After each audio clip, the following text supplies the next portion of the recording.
This is the Husqvarna, what is it, 455, I believe. Let's see, yeah, Husqvarna 455, 56cc saw, and it had the wrong sprocket for the bar and chain combo that was on it, so we're just going to change out this sprocket here. I hope I got the right one. So these are nice. They have a notch in the clutch for you to stick something in there, and then you smack it with a hammer. I've already had this one off before, so that one come off easy. Sometimes they take a little heat around here. I'm not saying take a torch to the whole thing because you'll ruin your springs. I'm talking like heat with a heat gun and just make it too hot to touch. Here's a sprocket. This is a 3/8 sprocket. It had a 325 bar and chain. We're going to this Oregon sprocket.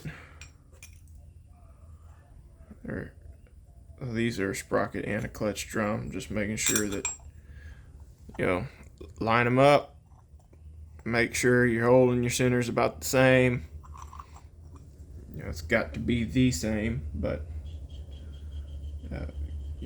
check the obvious stuff. If one's way bigger diameter, you probably got something wrong. But this is what changes on saws from 325 to 3/8. It's the size of the length of the links in the chain, I believe. So 3/8 uses a longer link, and I think they use a bigger drive tooth than a 325. You're getting more chain speed with the 3/8 because this is a bigger diameter.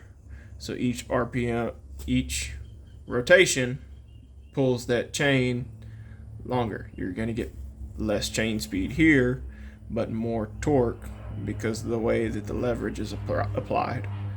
You have a smaller wheel, a smaller diameter driver, but for each rotation, it's not spinning the same. It's not covering the same distance. While we got this sprocket out, clean what I can. I'm gonna put a bunch of grease in there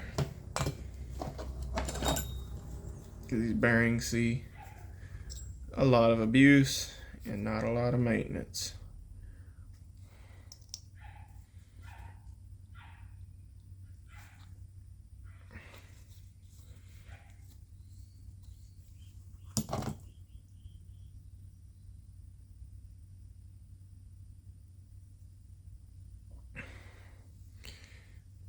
Bearing pack full of grease. Back on the crank. Try and get them rollers to turn a little bit if you can. These tangs, or the slot in here, has to line up with your oil pump drive gear. You notice everything in here is flush. If it didn't line up, the clutch would protrude from the location it's supposed to be in. Back to flush. This is the drum, not the clutch. Now you install the clutch.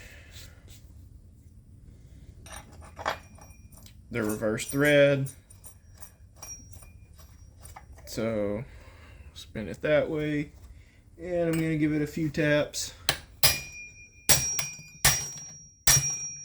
And to really tighten that down, you should run the saw and trip the chain brake, and it'll snug itself down. It's kind of a self-tightening design.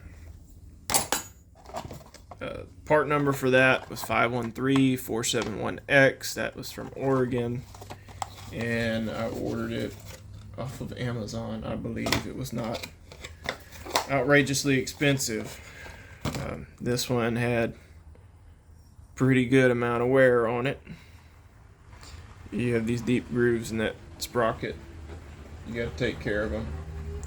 But now all I got to do is throw a bar and chain on there and take it back to the customer.